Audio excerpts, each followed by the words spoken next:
On va entamer la dernière session interactive de cette journée et avant de clôturer ces 2 journées d'Université de l'autoconsommation 2022, la 5e université déjà. Et on va reprendre un sujet qui nous tient à cœur et qu'on met depuis longtemps dans nos tablettes parce qu'on est convaincu qu'il y a une vraie convergence à mobiliser qui est le solaire et l'électromobilité, donc le solaire en autoconsommation pour les besoins de la mobilité. On a eu hier une table ronde qui était extrêmement intéressante. On a vu que ce qu'on imaginait à la base de complémentarité entre le véhicule électrique, la voiture électrique et le solaire était avéré, mais qu'on pouvait aussi avoir beaucoup d'autres usages de mobilité, du vélo jusqu'au train, qui étaient associés au solaire. On ne va pas aller jusque-là aujourd'hui, on va parler essentiellement de voitures et de bornes de recharge, mais en tout cas, on a ouvert l'esprit aussi sur d'autres usages de l'électricité solaire hier avec les présentations qui nous ont été faites. Et donc, aujourd'hui, on accueille donc Teddy Puot, qui est délégué général de Qualite-ENR, et qui va nous parler de la complémentarité entre les qualifications qui sont mises en place par Qualite-ENR pour les infrastructures de recharge et les qualifications historiques que vous connaissez tous pour le solaire. Et également François Guérin, qui est PDG de Siouson, qui va nous faire un retour d'expérience sur les ombrières qu'il met en place et les travaux qu'il met en place pour mettre sur le terrain cette complémentarité entre mobilité électrique et production solaire autoconsommée. Alors, la télécommande est là. Hop. Voilà, François, je crois que c'est toi qui commences. Merci. Rebonjour à toutes et à tous. Donc rapidement, Siouson, pour vous donner juste, pour un peu recentrer la discussion. Siouson, on s'est lancé, et je vous remercie Enerplan parce que vous nous aviez invités il y a 4 ans de cela, 3 ou 4 ans, quand on avait lancé un peu l'activité. Donc Siouson, c'est un développeur qui, de ses équipes, fait du développement de projet depuis 15 ans, mais Siouson a été créé il y a 4 ans. Avec cette spécialité d'ombrière de parking et en fait avec ce prisme de se dire on va aller accompagner, on a un momentum commun en fait entre la massification des projets solaires et l'électrification des parkings pour installer des bornes de recharge pour véhicules électriques. Donc on est parti du prisme ombrière en disant si on veut massifier à l'échelle du bâtiment, c'est compliqué sur la toiture parce qu'on est sur une logique d'enveloppe bâtimentaire, enfin, les développeurs connaissent bien ce sujet. Et donc la massification par les toitures est intéressante, mais il faut de la toiture PV ready, il faut de la grosse rénovation. Et donc l'ombrière, une étude de sol, une étude d'ensoleillement, et entre guillemets, si on maîtrise le coût construction, on arrive à massifier. Donc ça c'était le premier prisme, mais c'est surtout, ça nous permettait à travers des électrifications de parking de dire, mais on peut peut-être essayer aussi de réfléchir à l'électromobilité, parce que les parkings ne sont pas prêts à recevoir les bornes de recharge, les puissances qui sont annoncées. Elles sont pas du tout, mais les parkings ne sont pas faits, que ce soit des parkings d'immobilier d'entreprise, sur des bâtiments où on est sur des raccordements basse tension, où on a alimenté, on a mis en place des puissances assez limitées. Finalement, si on y rajoute 3, 4, 5, 10 bornes de 22, ça fait vite augmenter les puissances souscrites. Donc c'était un prisme de départ, et donc on s'est mis à déployer massivement des ombrières. Donc aujourd'hui, ça fait à peu près 580 ombrières construites en à peine 4 ans, donc des 100, des 36, des 100, des 300, des 500 kilos. On est majoritairement dans anciennement le S17 et maintenant le S21.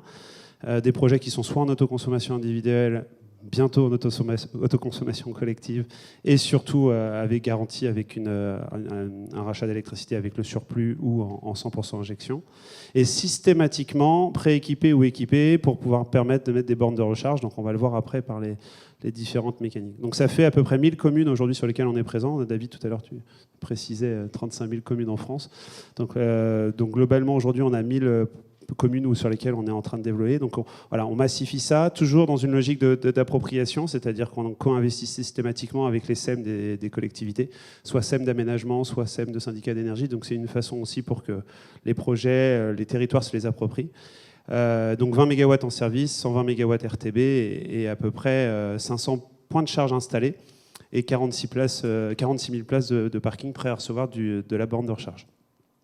Les enjeux économiques. Donc, pour nous, sur la partie électromobilité, on va aller directement un peu dans le vif du sujet. Déjà, c'est le fait d'avoir le momentum. C'est-à-dire qu'aujourd'hui, pouvoir associer les deux, PV et électromobilité, dans toutes les directions immobilières des entreprises, dans tous les services de transition énergétique ou chez les directions services techniques des communes, le sujet solaire et électromobilité peut à peu près être traité au même endroit. Donc déjà, pouvoir répondre avec un interlocuteur unique aux deux, c'est déjà un premier élément un premier enjeu. Le deuxième point, ça va être la mutualisation des coûts. Donc clairement, aujourd'hui, quand on fait des raccordements électriques et qu'on fait des installations de bornes de recharge ou du solaire, on va travailler la partie génie civil, on va travailler la partie VRD, la partie électricité, la partie raccordement électrique avec Enedis. Et donc, c'est des optimisations de coûts entre les deux. Derrière la partie exploitation, on va aussi, bien entendu, optimiser toute la partie exploitation, une ombrière de parking qui est... avec son contrat ONM, si vous lui intégrez des bornes de recharge, les deux contrats d'ONM vont être mutualisés, on va faire baisser les coûts, on va optimiser la gestion. Et surtout, quand on est en autoconsommation individuelle, grâce à la recharge dynamique, si on met une supervision en place, on va pouvoir limiter, vraiment mettre des plafonds de puissance souscrite ou de puissance sur-souscrite et ne pas tomber dans l'effet de devoir changer un transformateur ou autre sur un site qui n'était pas prêt à recevoir les puissances. Et puis, il y a un dernier point d'un point de vue économique, c'est la valeur d'usage. Quand on s'est lancé chez Siouson, en cas d'exemple, on a été tout de suite voir les foncières immobilières. On a été voir les SCPI, on a été voir ceux qui possèdent les patrimoines immobiliers, et en se disant, ils ont des parkings, ils vont avoir des besoins de charge à destination pour le véhicule électrique, donc ça va être intéressant de leur proposer pour la recharge au travail, de solariser. Pour nous, le solaire, il y a 4-5 ans, c'était déjà... la suite naturelle des choses. Pour eux, dans l'immobilier d'entreprise, ce n'était pas tout à fait le cas. C'était plutôt un caillou dans la chaussure, dans un actif qui souhaitait éventuellement se débarrasser 5-6 ans plus tard. Et aujourd'hui, on les voit revenir parce qu'il y a une logique de valorisation d'usage. Et on voit bien, au-delà du fait que le solaire est plus compétitif à parité réseau vis-à-vis du mégawattheure classique, il y a une volonté d'usage, d'améliorer l'expérience utilisateur au bureau, de proposer des services. Et donc on a vu arriver les labels ISR, on a vu arriver des labels avec critères d'usage, et donc le fait d'avoir mis une centrale solaire et d'avoir équipé et électrifié le parking pour permettre de recharger son véhicule, ça permet d'avoir des bâtiments qui sont plus dans l'esprit et dans l'approche des nouvelles mobilités, et donc recherchés par les locataires. Donc on voit ces enjeux économiques qui commencent un peu à arriver.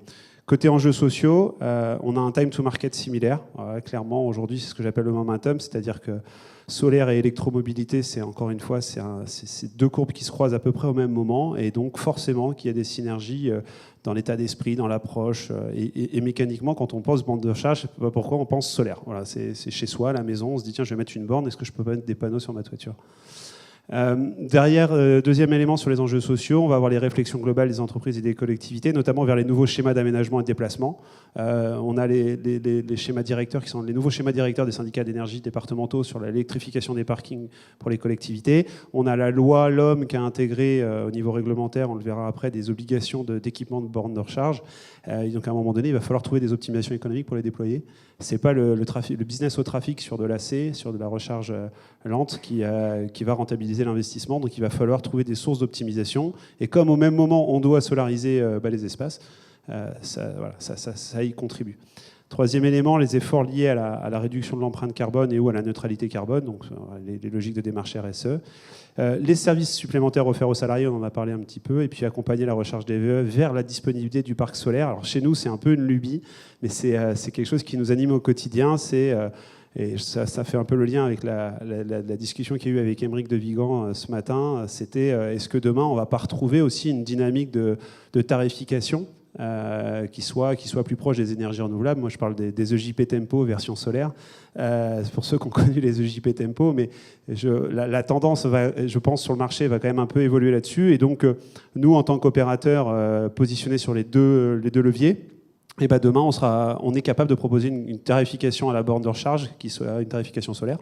C'est ce que permet notre outil de supervision, et donc de favoriser la recharge solaire, alors soit par des prédictions, où on pourra en amont prévenir les occupants qu'il y a une production solaire le lendemain ou à l'heure avant, et favoriser aussi les recharges au moment où il y a plus de solaire que prévu sur le TGBT du bâtiment ou autre. Donc on voit bien la conjonction des deux, et on l'a travaillé sur la logique économique et sociale. Je vais assez rapidement, parce qu'après je pense qu'on aura des questions, mais sur le solaire, on a bien entendu, mais vous les connaissez, les parties réglementaires, donc les obligations, la loi LOM, on a eu la loi énergie-climat, la loi résilience. On verra si la nouvelle loi d'énergie renouvelable sur les parkings de plus de 2500 m² arrive, mais en gros, on est sur les 30% d'emprise au sol minimum sur 1000 m² actuellement, qui vont passer en 2023 à 500 m² et qui élargit la palette sur la production d'ENR. On a la parité réseau qui arrive, donc on a une incitation côté solaire à vraiment produire.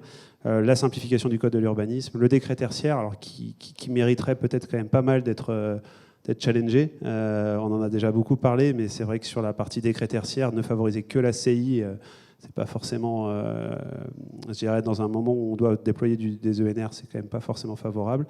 La PPE qui d'ici 2035 doit considérablement évoluer, et puis les SRADET et les PCAET qui sont des comptabilités, moi j'appelle ça un peu environnementales locales, même si c'est des feuilles de route, même si c'est des lignes directrices.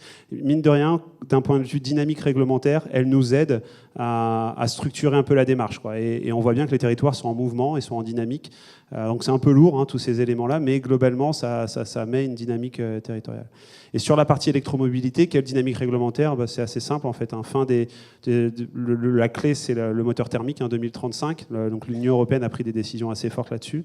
Alors est-ce qu'on y arrivera, est-ce qu'on n'y arrivera pas ? En tout cas, la tangente, elle est partie. Chez les constructeurs automobiles, on va vers l'électrification des gammes. L'obligation d'équipement, donc c'est ce que je disais tout à l'heure, on est dans une logique où aujourd'hui, d'ici 2025, la loi LOM impose un point de charge tous les 20 places de parking. Donc il va falloir financer ça. Et donc encore une nouvelle fois le rapprochement électromobilité et solaire. On est sur des objectifs 2022 qui sont pas loin d'être tenus, parce que finalement sur les points de charge en voirie publique, je disais dans le rapport de l'AVER hier, on est sur à peu près 76 ou 77 000 points de charge installés aujourd'hui en voirie publique. Et l'objectif était à 100 000, si je ne me trompe pas. Donc c'est bien, mais encore une fois, si toute l'électrification des véhicules se fait, il va falloir avoir différentes formes de recharge possibles. Les copropriétés vont devoir s'y mettre. Tout le monde ne pourra pas se recharger. Il y aura de la charge à destination, de la charge en itinérance. Et donc, finalement, tout hub de recharge, toute centrale solaire qui s'est construite en diffus, des ombrières, des petites toitures, sont des électrifications possibles. Et donc, c'est dommage de ne pas y penser. Enfin, en tout cas, nous, notre prisme, c'est ça. C'est systématiquement, dès qu'il y a une centrale solaire quelque part, on pense électromobilité, on prééquipe, on installe, ou on installe directement des bornes. Et puis les schémas directeurs pour les infrastructures, j'en parlais tout à l'heure, mais ça c'est ce qui est en train d'arriver, c'est qu'en gros les syndicats d'énergie départementaux ont déployé des premières bornes de recharge sur voirie publique, à peu près 200 ou 300 par département, avec de l'AC, de la charge d'essai, un petit peu des deux, et ils sont en train d'écrire tous leur nouveau schéma directeur IRVE. Donc on devrait les voir arriver là d'ici la fin de l'année ou début de l'année prochaine, et avec une dynamique de passer à l'échelle, c'est-à-dire de se rapprocher du millier de points de charge par département.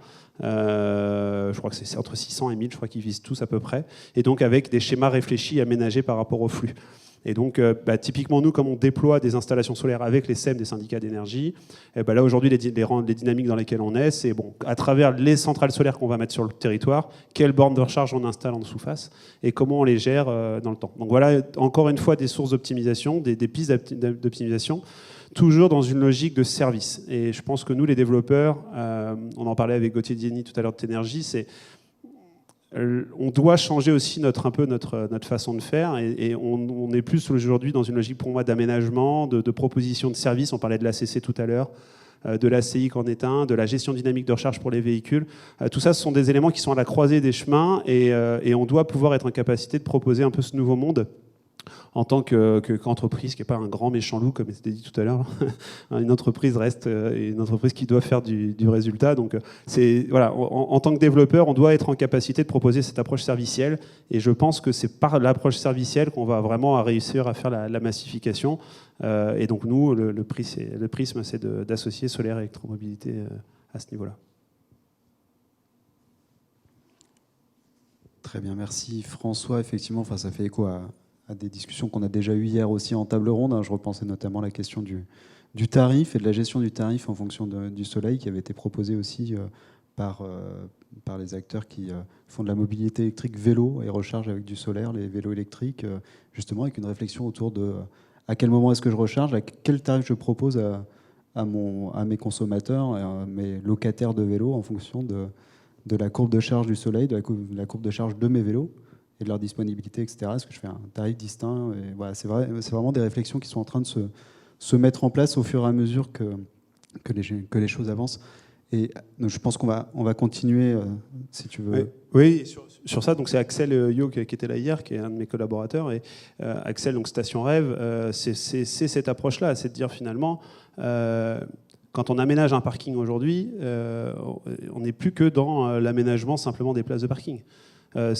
Historiquement, c'était j'ai un parking, j'ai une place de parking qui m'est attribuée, c'est individuel. Donc là, on a déjà vu des effets d'usage, donc il y a des mutualisations de parking et donc des parkings partagés. Là, aujourd'hui, on est dans l'électrification de ces parkings qui sont producteurs d'électricité, et on rentre aussi dans la mobilité douce parce que forcément, derrière, on y intègre du vélo, de l'abri sécurisé. Les vélos coûtent de plus en plus cher avec du vélo électrique, il faut pouvoir les recharger. Et donc, en fait, on est vraiment sur un croisement des sujets où, à travers le parking, on est en capacité de proposer du service additionnel et surtout de répondre à des demandes qui sont au même moment. Et c'est tout l'enjeu de Station Rêve, c'est d'être en capacité d'aménager ce sujet-là. Tout à fait. Et le lien de tout ça, c'est le solaire. Voilà. Donc, je proposais à Teddy de nous expliquer ce que Qualito NR a mis en place justement pour permettre... de lier ces deux aspects de l'utilisation et de la production de l'électricité, PV électromobilité. Couplage gagnant, c'est comme ça qu'on a intitulé l'atelier. C'est exactement ça. Merci pour l'invitation. Alors, pour commencer, je voulais vous parler un peu de qualification. Et pour ça, je vais vous partager une vidéo qui, très synthétiquement, réexplique tout ce qu'est la qualification, qui est parfois mal connue, en tout cas. C'est un sujet de débat, notamment dans le monde du bâtiment, mais pas nécessairement bien maîtrisé par tous les acteurs. Donc, on proposait une petite vidéo courte pour vous la présenter. Alors, je ne sais pas si je lance ici ou si vous lancez tout ça. La qualification, qu'est-ce que c'est ? La qualification consiste à attester qu'une entreprise est qualifiée pour réaliser une prestation donnée. Cela permet notamment d'aider les clients à choisir la bonne entreprise. Il existe des qualifications dans plusieurs domaines. Installation de chaudières ou d'équipements sportifs, par exemple. Mais une grande majorité d'entre elles concernent le bâtiment. En effet, sur 80 000 entreprises qualifiées, 95% sont liées à la construction ou à la rénovation de bâtiments. Toutes ces qualifications sont délivrées par des organismes de qualification comme Qualibat, Qualit ENR ou Qualifelec. Ils sont encadrés par la norme NFX 50-091 qui leur impose notamment d'être indépendants du demandeur et d'organiser leur comité de décision de manière collégiale. Cela signifie que celui-ci doit représenter notamment les entreprises, leurs clients et les institutionnels. Cette norme détermine également les critères que les entreprises doivent remplir pour obtenir la qualification. Les critères légaux, administratifs et juridiques. L'entreprise doit avoir déclaré l'activité pour laquelle elle demande la qualification, être assurée pour cette activité et être à jour de ses obligations sociales et fiscales. Les critères financiers. Il doit y avoir une cohérence entre les moyens humains et financiers. Si le nombre de salariés est bas, alors que le chiffre d'affaires est très élevé, l'activité en question est peut-être sous-traitée. Les critères techniques. L'entreprise doit avoir des salariés compétents pour l'activité, le matériel nécessaire et de l'expérience. En plus de ces critères, l'État a défini des exigences complémentaires pour les travaux d'amélioration de la performance énergétique, comme l'obligation de suivre une formation technique et de faire contrôler ces installations. Ce dispositif, nommé RGE, reconnu garant de l'environnement, indique les qualifications sérieuses qui permettent aux clients de bénéficier d'aides de l'État, comme le crédit d'impôt transition énergétique ou le prêt à taux zéro. Comment une entreprise peut-elle obtenir une qualification ? D'abord, elle fait une demande auprès d'un des organismes de qualification qui s'assure que toutes les exigences sont satisfaites et qui réalise des sondages sur un échantillon de ses clients. Ensuite, le dossier est présenté au comité de décision qui délivre ou non la qualification. Celle-ci est valable 4 ans, mais des contrôles sont réalisés chaque année. Les entreprises nouvellement créées, qui justifient de tous les critères sauf de l'expérience, peuvent bénéficier d'une qualification plus courte, 2 ou 3 ans, appelée probatoire. La qualification permet aux entreprises de valoriser leur savoir-faire et aux clients de choisir le bon prestataire pour réaliser leurs travaux.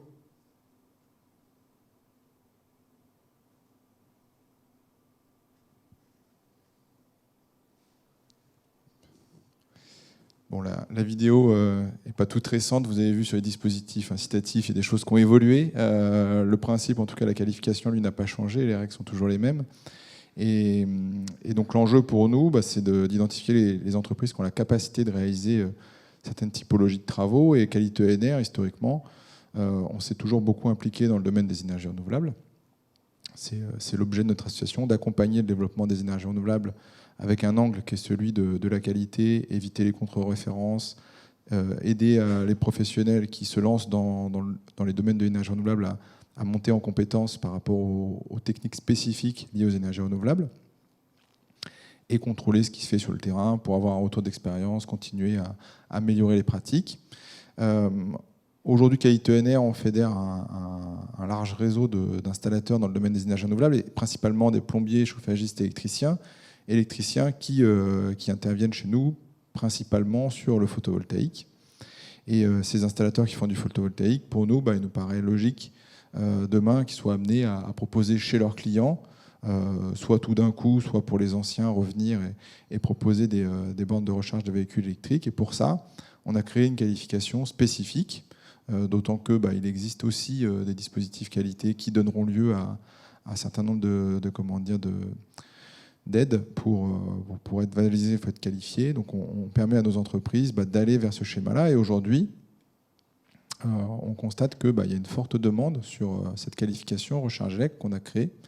On l'a créée l'année dernière, mais elle est vraiment rentrée de manière opérationnelle cette année.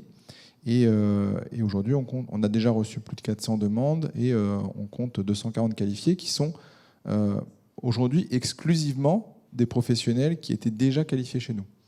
Donc on n'a pas une logique de vouloir essayer de prendre tout le marché de la qualification de l'RVE, loin de là, mais on est convaincu que les professionnels qui sont chez nous, qui sont déjà actifs sur le sujet des énergies renouvelables, ils ont une carte à jouer sur la recharge de véhicules électriques.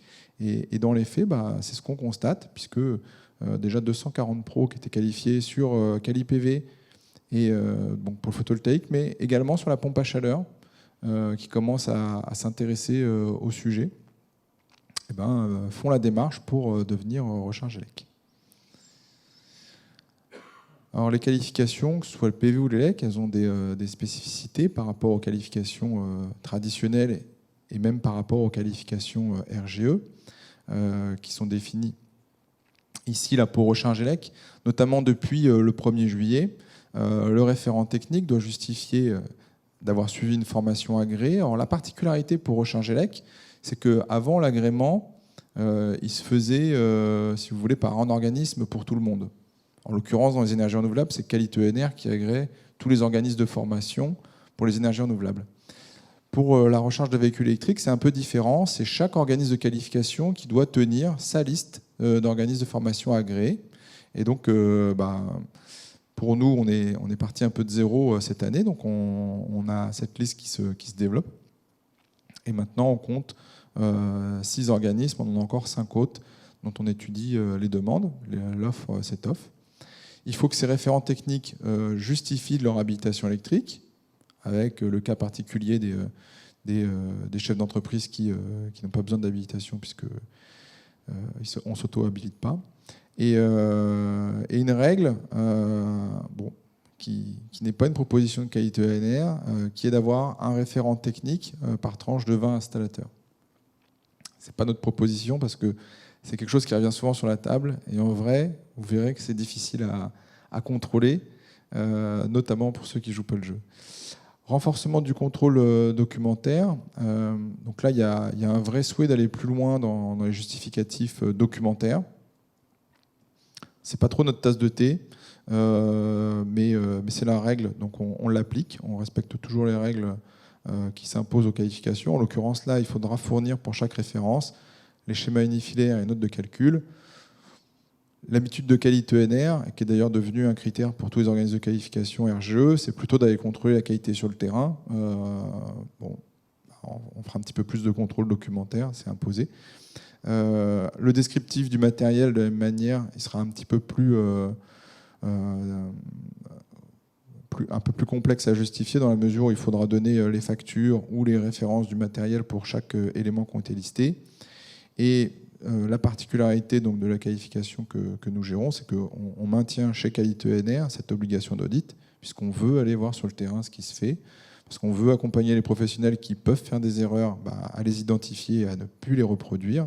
Et on veut être capable d'agir aussi par rapport aux écarts qu'on constate sur le terrain, sur les formations qui peuvent y avoir en amont, sur l'information des professionnels, pour limiter les contre-références, puisque dans un contexte où il va falloir massifier, 100 000 points de livraison dans le public, 1 million dans le privé, beaucoup de nouveaux acteurs, il y aura des bêtises. Alors, il y a le consuel dans la salle qui va être là et qui va en limiter une bonne partie, mais en vrai, il faut aussi essayer d'en prévenir et de faire en sorte que les professionnels, dès le début, aient toutes les clés pour faire le travail dans les meilleures conditions. J'ai voulu faire un petit rappel aussi sur CaliPV. CaliPV a connu quelques évolutions très récentes, puisque ça date d'il y a une semaine.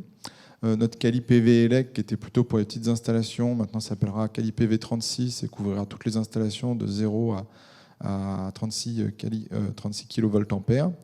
Et on a étendu le champ de la qualification CaliPV 0250, qui est une qualification assez récente, qui a vu le jour pendant le confinement, et qui désormais couvrira toutes les installations de 0 à 500 kVA. En parallèle, puisqu'on a toujours en tête que faire une installation photovoltaïque, ça nécessite, quand on est sur le bâti, de réunir deux compétences, la compétence électrique et la compétence intégration bâti. Et dès lors qu'on est sur l'intégration bâti, il nous semble nécessaire qu'une entreprise CaliPV BAT fasse les travaux pour tout ce qui relève de la pose des capteurs, l'étanchéité, le traitement des points singuliers, etc. Et l'évolution pour CaliPV BAT, c'est qu'on a enlevé les limites de puissance, puisque, à vrai dire, si une installation dépasse les 36 kg, on veut quand même qu'il y ait un CaliPV BAT si c'est fait en toiture. Et on a élargi les références d'installation à la surimposition, puisque c'est une évolution du marché. Aujourd'hui, on voit de plus en plus d'installations en surimposé. On ne va pas bloquer des entreprises qui n'auraient plus de références à nous communiquer en intégration bâtie. Et on a fait aussi un gros travail, avec Antoine d'ailleurs, qui est dans la salle, sur l'optimisation des audits pour le CaliPV 500. En fait, on voit que dans les acteurs qui interviennent sur CaliPV 500, ils font beaucoup de petites installations et quelques installations supérieures à 36 kg. Et nous, on a toujours tendance à vouloir aller voir ce qui se passe sur les installations les plus techniques. Or, les audits étaient plus coûteux. Et comme il y a une logique d'audit en fonction des volumes, ça pouvait devenir vraiment compliqué pour ceux qui font vraiment quelques installations supérieures à 36 et une myriade d'installations en dessous de 36 kg. Donc maintenant, on tient une comptabilité séparée des petites installations d'une part et des grosses installations d'autre part. Donc une particularité du photovoltaïque au niveau des critères, c'est l'autorisation d'échange d'informations avec le consuel, ce qui nous permet justement de comptabiliser le nombre de références qui ont été effectuées par les professionnels. L'autre critère un peu spécifique au photovoltaïque, normalement l'obligation d'audit dans les qualifications RGE, c'est un audit au cours des 24 premiers mois. Pour le photovoltaïque, le critère a été largement renforcé et on a une obligation d'être audité la première année et normalement sur une des deux premières références faites par l'entreprise depuis qu'elle a sa qualification. Et puis il y a cette autre particularité qui fait que les professionnels sont régulièrement audités quand on a des gros faiseurs, c'est les audits en fonction de la volumétrie d'installation. On est ici toutes les 14 installations, il y a un audit qui est déclenché pour contrôler la qualité du travail qui a été fait. Donc, un critère qui est vraiment spécifique au photovoltaïque. Donc en synthèse, je dirais, on a deux qualifications avec des critères renforcés. On a des synergies qui, on l'a vu, sont déjà opérationnelles sur le terrain et qui vont tendre à se développer massivement. Donc on peut espérer que le nombre de recharges ELEC va augmenter. Nous, ce qu'on voit par ailleurs, c'est que le nombre de CaliPV, lui, est en croissance, aussi bien au niveau des formations dispensées par les organismes de formation agréés que par les professionnels qui s'adressent à nous. On est globalement, je crois, à 20% de croissance en moins d'1 an sur le photovoltaïque. Donc il y a un vrai marché et un grand nombre de professionnels qui reviennent sur ce secteur-là. Très bien, merci Teddy. Je n'ai pas de questions en ligne pour le moment. Est-ce qu'il y a des questions dans la salle sur ces deux présentations complémentaires?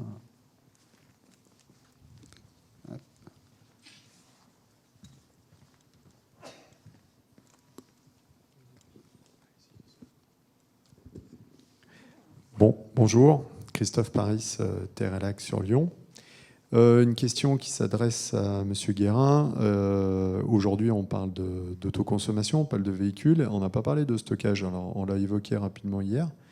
Mais où en sont aujourd'hui les technologies de stockage? Et dit autrement, de façon un peu plus opérationnelle, où en est-on sur le développement de solutions, qu'elles soient hard ou virtuelles? Merci. Oui, c'est un vrai sujet. Alors, on a le stockage en diffus, on va dire, hein, le stockage type wallbox qui va pouvoir se rajouter, qu'on va pouvoir mettre sur un 36 kg ou plus bas d'ailleurs, à partir de 2,5 kWh par lame dans le particulier. Ce qu'on peut voir sur le marché, c'est que vous avez des NW Group qui commencent à déployer des infrastructures de recharge rapide avec des box de stockage associées et qui valorisent la box de stockage sur de la réserve primaire et secondaire. Donc ça rejoint les appels de puissance qu'on disait ce matin. Et donc, ça leur permet de mutualiser deux business models, un business model de trafic sur la recharge et un business model de soutien au réseau via la box.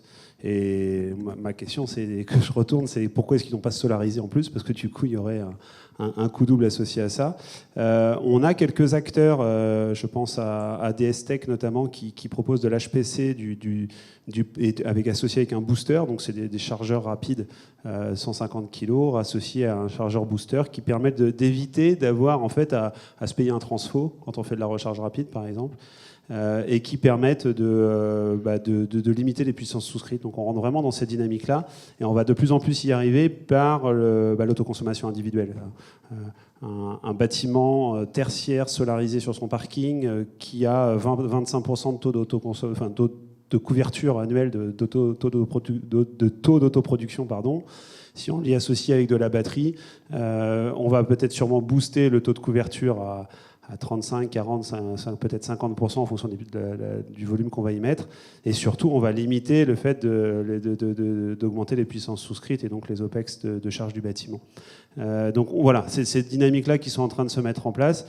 Après, techniquement, on voit les onduleurs qui font du DC-DC direct. Donc on commence à voir des produits aussi côté fabricant d'onduleurs qui commencent à être assez intéressants. Mais c'est encore un peu au balbutiement. Moi, ce matin, je réfléchissais comme ça sur le surplus. J'entendais Émeric de Vigan dire que le surplus, finalement, d'un point de vue fournisseur d'électricité, il n'est pas très bien valorisé sur le marché parce qu'il est difficile à appréhender. Et donc, comme ça, une idée qui m'est venue, c'était de dire est-ce que le surplus, on ne peut pas l'améliorer, l'optimiser dans des boosters stockés qui servirait pour le coup de réserve primaire ou de réserve secondaire ou autre.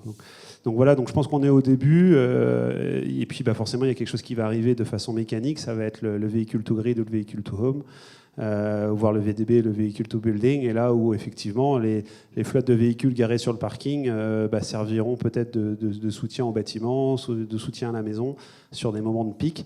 Et on commence à voir aujourd'hui enfin des discussions véhicule-borne et ne plus passer par le badge et donc avoir directement à l'image des superchargeurs Tesla où c'est le véhicule qui discute directement grâce à la TIC dans la prise avec le superchargeur. Et là, on voit des écosystèmes qui se mettent en mouvement autour de ça. Donc on peut très bien imaginer demain avoir une connectivité très forte et que la batterie ne soit pas forcément stationnaire, mais elle soit mobile, parce que c'est le véhicule qui apportera ce complément. Donc voilà ce que je peux dire. Je ne sais pas si je réponds à ta question. Oui, c'est ça. Autrement dit, le premier stockage, quand on parle de véhicules électriques, il est d'abord dans la voiture. Et c'est à partir de cette brique-là aussi qu'on pourra construire autour les services associés à la production PV, parce que la première batterie, elle sera dans la voiture. Oui, donc Antoine Farco, formateur qualité ENR. Juste une petite précision plus qu'une question, de bien rappeler que les audits en fonction du volume d'activité, ce n'est pas une décision de qualitionnaire, c'est l'application du règlement RGE, parce que c'est souvent très mal compris des installateurs qui disent oui, bon, on a un volume. Bon, c'est pas qualitionnaire qui l'a décidé. Par contre, il y aurait peut-être une réflexion, on l'a déjà évoqué ensemble, c'est que tous les projets d'autoconsommation pour les promoteurs immobiliers, typiquement les 1 panneau RT 2012, RE 2020 peut-être, essayez peut-être de faire en sorte, pour qu'ils soient correctement déclarés, de les assimiler à une installation et pas 50 installations. Ce qui est le cas aujourd'hui, je fais 50 consuels pour 50 fois un panneau, un micro-onduleur, un disjoncteur de branchement. Il y a sans doute une réflexion à avoir, qui fait d'ailleurs partie, plus ou moins, des propositions d'Enerplan sur le plan solaire. Tout à fait. Je ne sais pas si tu veux réagir, Teddy, sur ce point. Sur la comptabilité, bon, qualité ENR, nous, on reste une structure à taille humaine. En fait, la comptabilité, elle est faite comment ? On a une visibilité de tout ce que les entreprises déclarent à Consuel. Consuel, c'est notre œil, sans jeu de mots avec leur logo. Mais clairement, c'est eux qui nous donnent l'information sur combien d'installations ont été faites par les professionnels.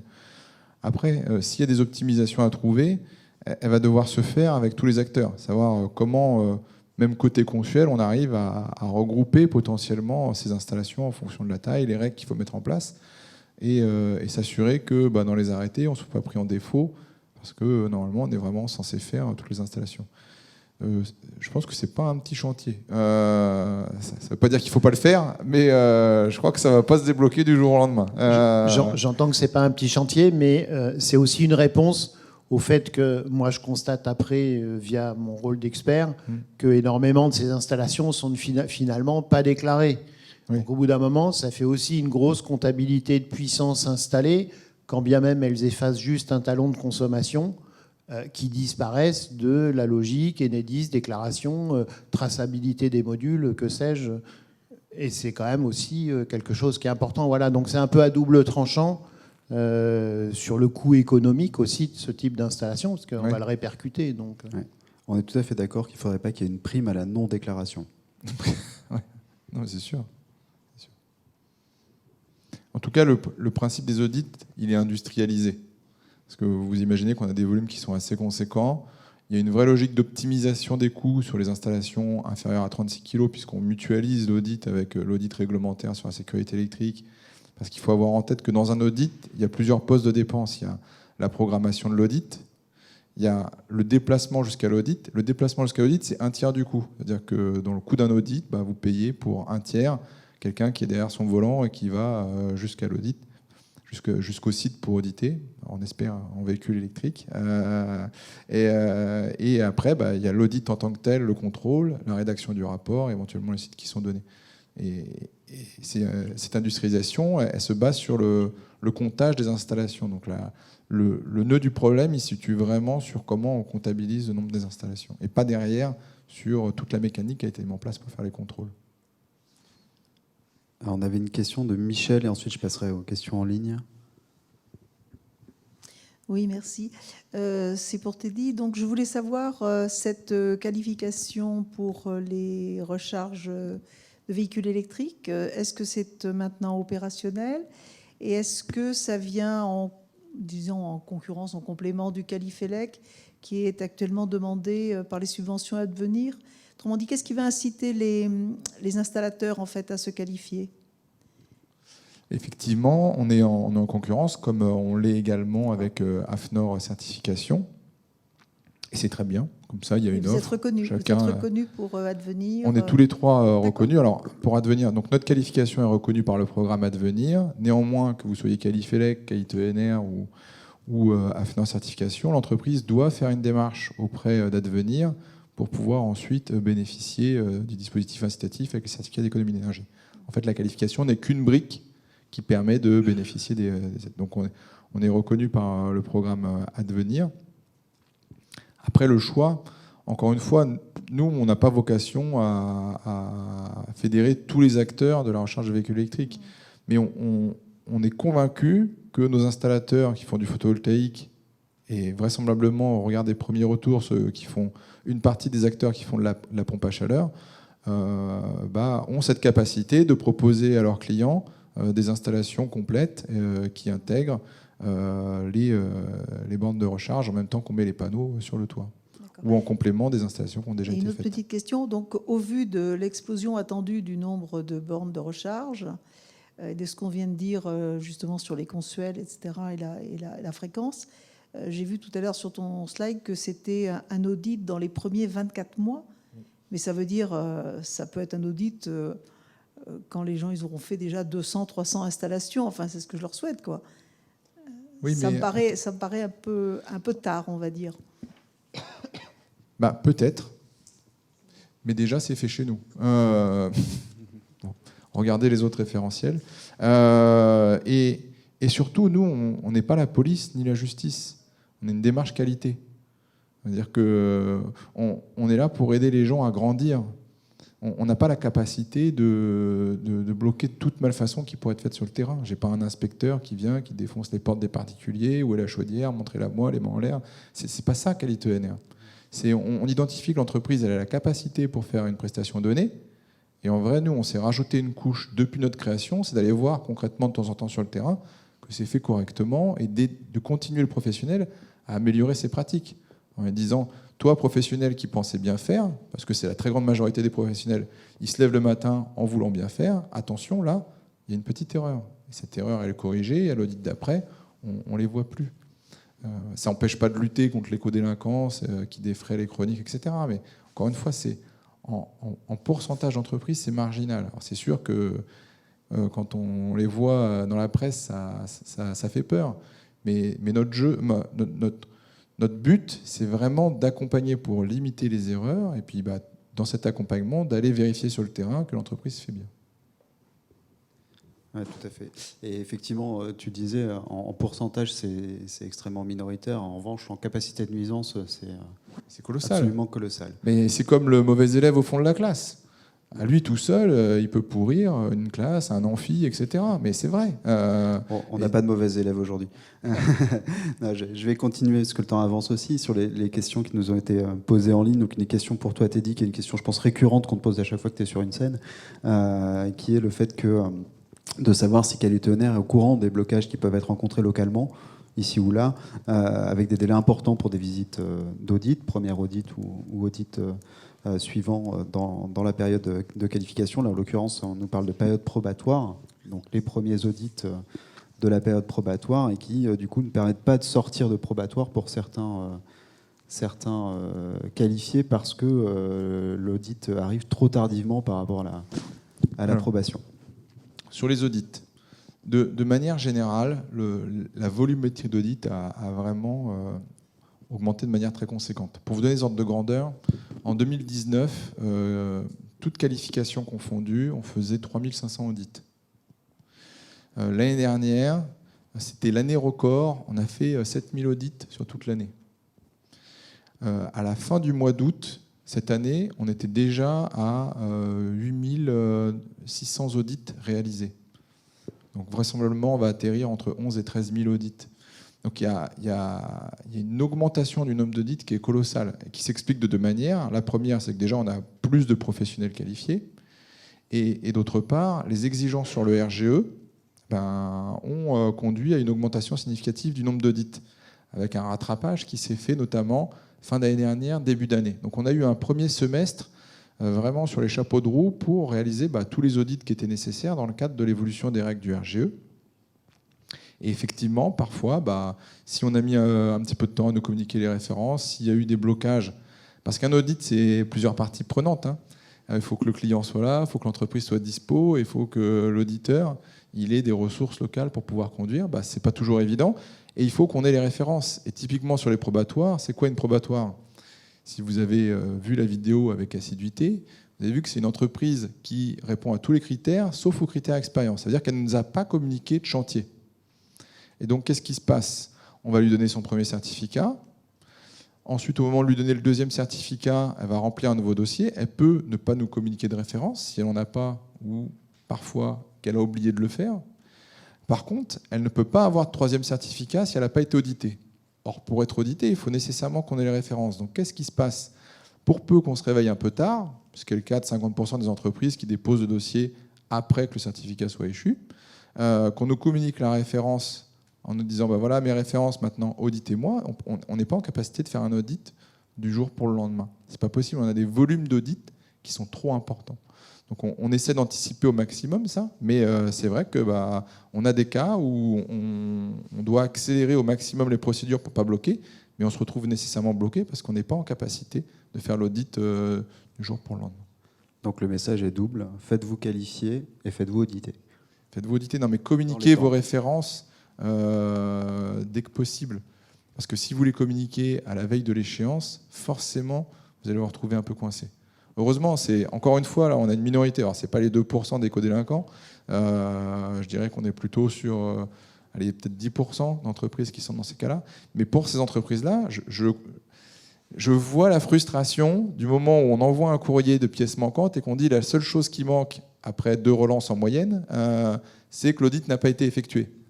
Et là, qui se disent, là, quand même, c'est plus de ma faute. J'ai tout envoyé, je suis à jour, il ne reste plus qu'un truc, c'est vous qui êtes à l'origine. Mais oui, mais nous, on ne pouvait pas faire l'audit avant si on n'avait pas tous les éléments, et notamment les références. Alors, pour le photovoltaïque, la question ne se pose pas, parce qu'on a les références au fil de l'eau. Sur Recharge Élec et pour les autres qualifications, là, on est sur du déclaratif. Et en plus, les exigences en termes de déclaration de référence ont augmenté cette année. Notamment maintenant, les entreprises doivent nous déclarer 5 références pour qu'il y ait une meilleure politique d'échantillonnage, qu'on évite de, soi-disant, envoyer que vers les références qui seraient bonnes. Et quoi qu'il arrive, si on n'en a pas 2, on ne peut pas déclencher un audit. Merci. On pourrait en discuter des heures de ces questions d'audit, mais il fallait que la question soit posée, donc je l'ai relayée. On a 2 questions qui sont assez complémentaires sur les questions de stockage, notamment de stockage intermédiaire en fait, en résidentiel ou en tout cas en stockage non mobile. Est-ce que la qualification IRVE+ et ou QualiPV, l'une des 3, couvre le stockage et Question complémentaire sur le stockage. Est-ce que quand on fait une installation avec du stockage et que la batterie est utilisée pour de l'injection, qu'est-ce qu'on déclare comme puissance? Est-ce qu'on déclare la puissance de la batterie plus la puissance de production PV? Est-ce qu'on déclare uniquement la puissance raccordée en injection de l'injection maximale à un instant T? Voilà, c'est une question un peu technique, mais qui est hors champ de qualif. On va commencer par la qualif. Merci. Alors, aujourd'hui, les qualifications ne sont pas spécifiques au stockage. Donc, dans le cycle de formation, ça peut être abordé, mais on ne forme pas les gens spécifiquement à la problématique du stockage, que ce soit pour Recharge Élec ou pour QualiPV. Néanmoins, on sait que dans les installations qui sont faites, il y a déjà des installations avec du stockage. Pour partie. On voit que c'est un sujet qui, compte tenu du contexte, revient sur le devant pour différentes raisons. Et aussi parce qu'on voit les véhicules électriques qui demain vont être une partie du puzzle et qui vont devenir la batterie à roulettes de la maison.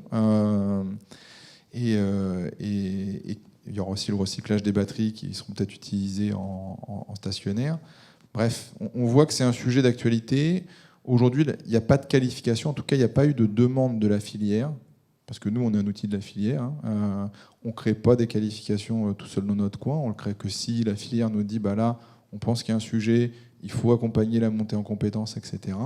Aujourd'hui, on a des signaux faibles. Encore hier, j'ai un administrateur qui m'envoyait ses courbes me présentant sa consommation et avec sa batterie, comment il a réussi à passer à 97% d'énergie consommée par d'autoconso.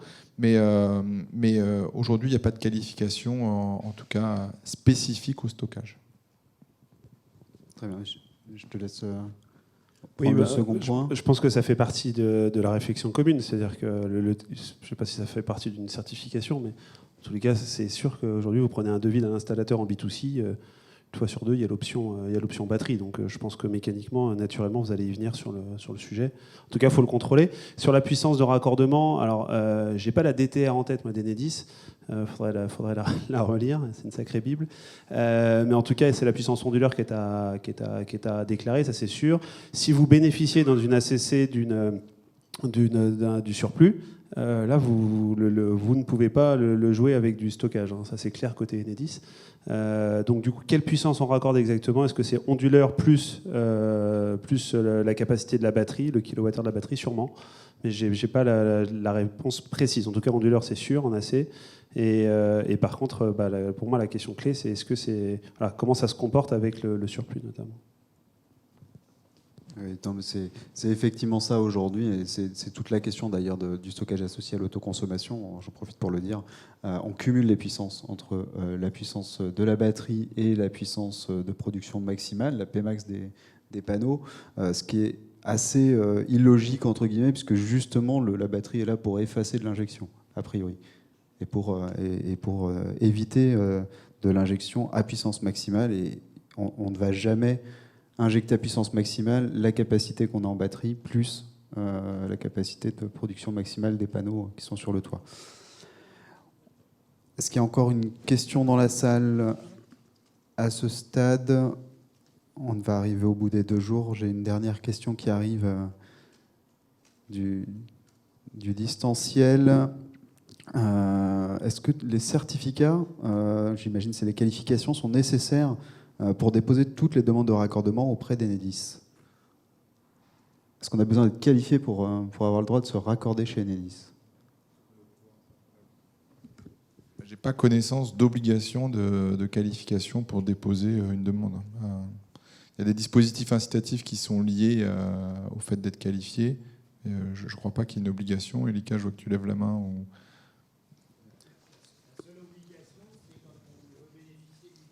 C'est ça.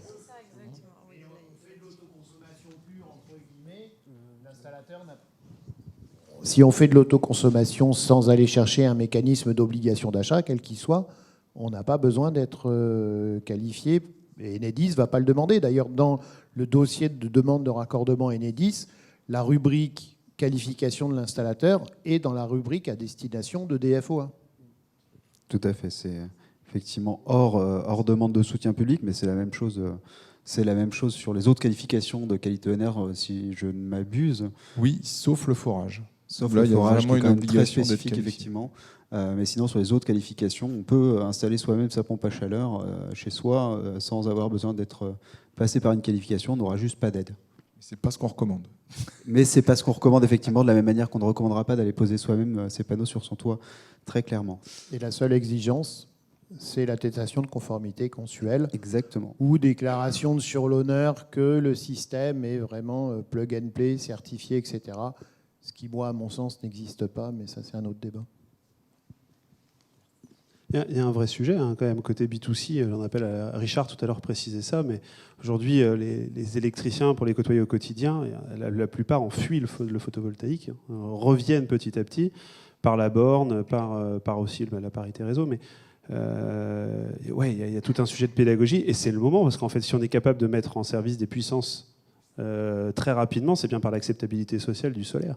Et votre rôle, il est clé là-dedans, parce que plus on va créer des communautés locales, enfin, aujourd'hui, on peut mobiliser des installateurs, couvreurs, électriciens très rapidement, finalement, et on s'est déployé. Alors, je vais pas des tranches de réacteurs nucléaires en si peu de temps, mais la réalité, c'est ça. Et je crois que c'est Laetitia, chez vous, qui travaille, chez Enerplan, qui travaille beaucoup sur le sujet, mais la réalité, c'est que si on veut déployer massivement sous 2 ans ou 3 ans des puissances électriques, on prend toutes les maisons de lotissement, on y met 3-6 kilos avec batterie dans le garage, et en travaillant avec des programmes, peut-être qu'il y a un programme C2E autour de ça, c'est un sujet qui revient sans cesse, mais je crois que l'urgence du moment, elle est là. Et je crois que les qualifications doivent permettre non pas de rajouter une chape de plomb sur l'installateur, mais justement de garantir que le programme se déploie, qu'on fait advenir, qu'on fait d'autres logiques. Pour aller dans votre sens, pour échanger quotidiennement avec des professionnels, notamment des quali PV, aujourd'hui les quali PV croulent sous les demandes en photovoltaïque. Et 12 mois de délai d'attente. Donc, Après, il y a la problématique d'approvisionnement pour les panneaux, etc. Mais aujourd'hui, la demande, elle est extrêmement forte. et de qualification de la main-d'œuvre pour le faire, etc. Mais les gros acteurs de l'électricité, les installateurs notamment, ne sont pas sur le photovoltaïque. Les gros électriciens locaux ne le sont pas trop. C'est des petits qui se sont pris une niche, en fait, qui se sont mis installateurs, couvreurs, qui ont trouvé donc, super, parce que c'est des gens qui ont été résilients et qui, dans la tempête du photovoltaïque, ça a été compliqué quand même de survivre à cette période. Et aujourd'hui, je pense qu'il faut qu'on change d'échelle sur le sujet. Et il faut faire revenir tous ces gros installateurs autour de la table. Je pense que là, aujourd'hui, on a une clé, quoi, en fait, pour vraiment déployer massivement tous les pavillons de lotissement qu'il y a en France aujourd'hui. Si on veut vraiment, on sait déployer à grande échelle, quoi. Tout à fait. Ça fait effectivement partie du sujet. J'ai une dernière remarque, observation, question délicate pour Consuel. Ouais, non, c'était juste pour compléter effectivement par rapport à la question qui a été posée sur la qualification. Alors effectivement, la réponse a été apportée sur le photovoltaïque.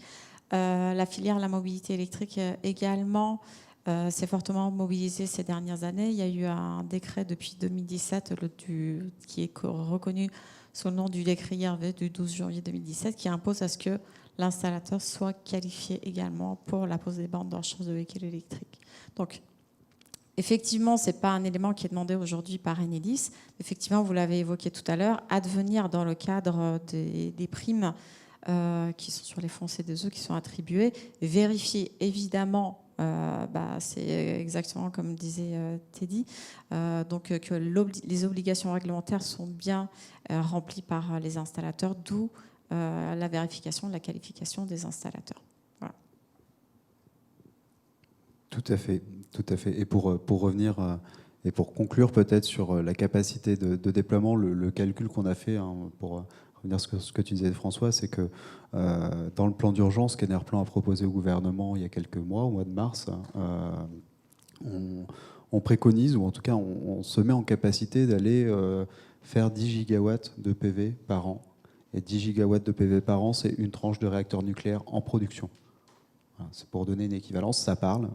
Et on est en capacité, tout type de projet PV confondu, du petit projet résidentiel en toiture jusqu'au grand projet au sol, on est en capacité d'aller faire 10 gigawatts, 10 gigawatts annuels, et donc une tranche de réacteurs par an pour avoir l'équivalence électricité produite et consommée. Voilà, je vais conclure du coup ce dernier atelier de la journée. Je vous remercie et je remercie aussi tous ceux qui sont restés jusqu'au bout et qui ont suivi les débats, les discussions depuis 2 jours. Je remercie bien évidemment les partenaires avec lesquels nous avons organisé ces 2 journées et les sponsors qui nous ont soutenus pour qu'on puisse les mettre sur pied comme tous les ans.